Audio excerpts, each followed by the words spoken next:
Para sa atin to. Sa atin na mga nagbabalance ng spreadsheet sa umaga, pero alam mo yun, sa puso, naghahanap pa rin ng konting magic. Para sa ating mga adult na, well, nananatiling bata ang puso.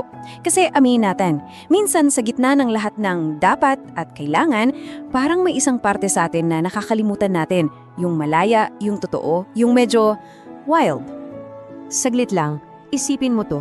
Ngayong araw lang, ilang beses mo narinig o sinabi sa sarili mo yung salitang, hindi pwede. Hindi pwedeng magkamali sa report. Hindi pwedeng mahuli sa meeting. Hindi pwedeng mapagod. Bawal magpahinga. Nakakabaliw, di ba? Para kang nasa isang kahon na paliit ng paliit. Sa mundo dating mga grown-up, yung mga kahon na yan nagiging pader. Mga pader na gawa sa expectations ng iba, sa mga responsibilidad natin, at madalas, sa mga limitasyon na tayo na rin mismo yung nagtayo. At sa loob ng mga pader na yan, ang hirap huminga. Pero paano kung sabihin ko sa'yo na yung susi para makahanap ng espasyo, yung susi para makahinga, ay nasa isang simpleng kwentong pambata lang pala? Halika, samahan mo kong kilalanin si Zoe, isang munting bata na may hawak na aral na baka matagal na nating hinahanap. Okay, silipin natin ang isang ordinaryong araw sa buhay ni Zoe. Isang araw na puno ng mga patakaran na baka maalala mo rin sa sarili mong araw. So imagine mo to, nasa parke sila, mainit ang sikat ng araw. Ramdam na ramdam ni Zoe sa ilalim ng sapatos niya yung lambot ng damo. Ang sarap-sarap tumakbo. Pero may malaking sign, bawal tumapak sa damuhan.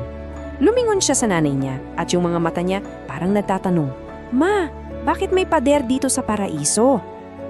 At imbis na simpleng bawal, yung nanay niya ngumiti lang. Itinuro niya yung isang malawak at bukas na field sa malayo. At sinabi niyang, "Hindi dito anak, dito may rules. Pero doon sa espasyong yon, sige, takbo, maging malaya ka."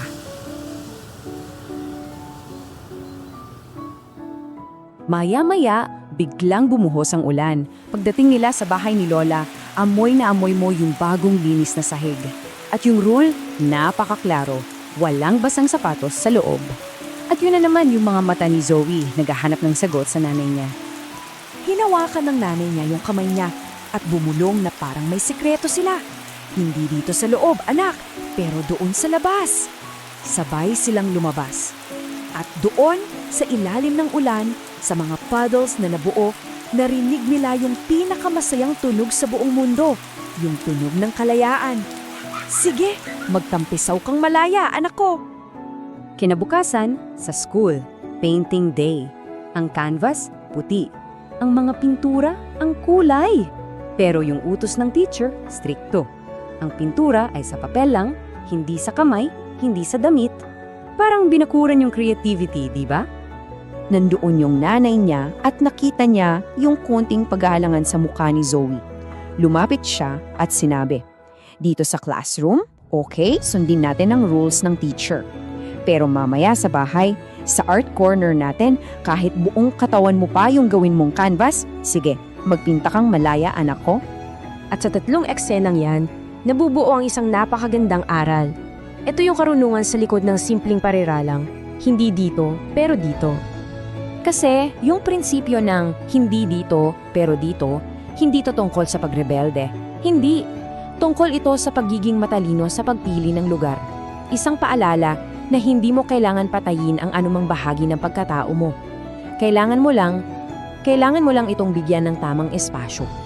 Tingnan mo, yung hindi dito, yan yung pag-unawa sa mundo. Sa mga rules, sa mga boundaries, sa respeto sa kapwa. Yan yung responsibilidad natin bilang mga adult. Pero, yung dito, yan yung para sa atin. Yan yung ating santuaryo. Kung saan hinayakap natin ang kalayaan. Kung saan hinahanap natin yung espasyo para pakawalan yung totoong tayo. Hindi sila mangkalaban, gets mo? Kailangan nilang isa't isa. Balanse. Kaya, ang tunay na mensahe ay hindi ang pagsira sa mga pader. Ang totoong goal ay yung sadya at maingat na paghahanap at pag-aalaga ng mga lugar ng mga sandali kung saan pwede kang maging ikaw. Yung ikaw na walang filter, walang takot, at walang pagkukunwari. At ngayon, ibabalik ko sa iyo yung kwento. Dahil ang aral ni Zoe ay para sa ating lahat. So, paano natin to gagawin sa sarili nating buhay? Kaya ito na yung tanong ko para sa'yo. Saan ang iyong dito? Saan yung personal mong parang yung puddle mo sa gitna ng ulan? Saan yung art corner mo? Baka yung dito mo ay yung bawat blankong pahina ng journal mo o kaya yung dance floor kapag tumutugtog na yung paborito mong kanta at wala ka ng pakialam sa mundo. Pwede nga yung tahimik na daan sa bundok o yung malakas na halahak kasama mga kaibigan mo. Baka yan yung gulo at bango ng kusina nyo tuwing linggo ng umaga o yung blankong dokumento sa laptop mo na naghihintay lang sa kwentong ikaw lang ang pwedeng magsulat. At syempre, sa pagtatapos ng kanilang mahabang araw, sa pagitan ng pagtakbo, pagtampisaw at pagpipinta, pagod na si Zoe. At sinabi ng nanay niya, "Okay anak, tama na muna ang adventures ngayong gabi ha?" Habang kinukumutan siya sa dilim ng kwarto, tumingin si Zoe sa nanay niya at bumulong. "Talaga po?"